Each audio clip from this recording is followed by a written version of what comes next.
श्री मंगल मूर्तये नमः। सजयति सिंदूर बदनम देवो यदपाद पंकज स्मरणम वासण मरुरिव तमसा राशि नाशयति विघ्नाना। विघ्नों को दूर करें। देखो 4 प्रकार के युग हैं। पहला युग है सतयुग, उसके बाद त्रेता, उसके बाद द्वापर, उसके बाद कली। वर्तमान में कौन सा युग चल रहा है बच्चों? कली युग।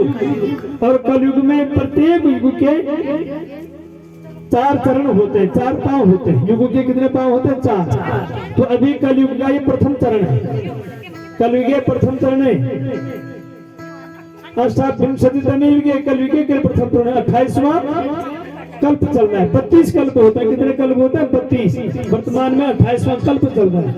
और 14 प्रकार के मनु कथा कल आएगी मनुओं की। वर्तमान में जो मनु, इस मनु का नाम है सप्तमो वैवस्वतो मनु। इसमें कौन सा मनु राजा है? वैवस्वत मनु। और इस वैवस्वत मनु के पिता का नाम है भगवान विवस्वान, माने सूर्य भगवान। ये सूर्य के पुत्र है। इसका नाम क्या है? विवस्वान के पुत्र वैवस्वत मनु।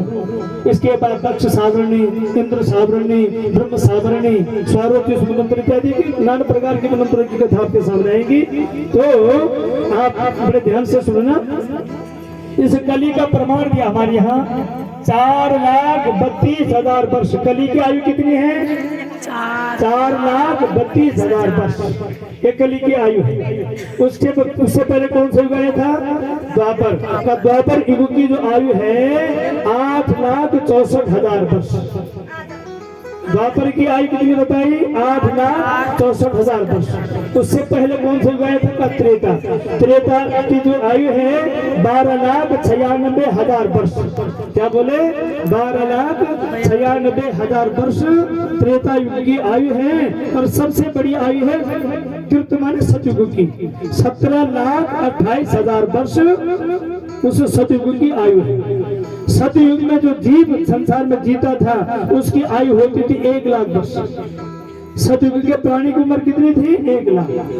उसके बाद जब त्रेता आया 1,00,000 में से एक जीरो कम कर दो, कितना होगा बोलो? 10,000। कितना होगा? 10,000। तो त्रेता युग के मनुष्य द्वापर में एक जीरो और कम कर दो, तो एक जीरो कम करके कितने? 10,000 में से एक जीरो कम हुआ तो 1,000 हो गया। नहीं हुआ? 1,000 हुआ। तो 1,000 वर्ष थी आयु द्वापर युग के मनुष्य की। अब आया कलयुग। कलयुग में मनुष्य की आयु इसमें से एक जीरो और कम कर दो, बन गई 100 वर्ष। अब तो लोग 100 वर्ष भी नहीं जीते। तो कलयुग में मनुष्य की आयु 100 वर्ष है। और कलयुग की अपनी पूर्ण आयु है 4,32,000 वर्ष कलयुग की आयु है। वर्तमान में भी प्रथम चरण चल रहा है। अभी तो 1,00,000 वर्ष भी पूरे नहीं हुए कली की आयु के। अभी तो बहुत लंबा जीवन है कली का। और कली युग में परमात्मा का चिंतन नहीं करोगे तो संसार से छुटकारा मिलने वाला नहीं। इसलिए बड़े ध्यान से सुनना। इस युग का नाम क्या बताया मैंने? संवत्सर का नाम बताया काल। काल नामक ये संवत्सर है। और इस संवत्सर का जो स्वामी है, वर्ष नाम का जो अधिपति है, उसका नाम है आश्विन। और इस वर्ष का राजा है मंगल। वर्ष का राजा कौन है? मंगल। मंगल का काम क्या है? लड़ाई झगड़ा कराना। इस वर्ष लड़ाई झगड़े बहुत ज्यादा होंगे, बहुत ज्यादा आग बहुत ज्यादा लगेगी। मंगल संबंधी उत्पाद बहुत ज्यादा होंगे। संसार में जगह जगह नाना प्रकार का उत्पाद होगा। उसके बाद धन का स्वामी है चंद्रमा।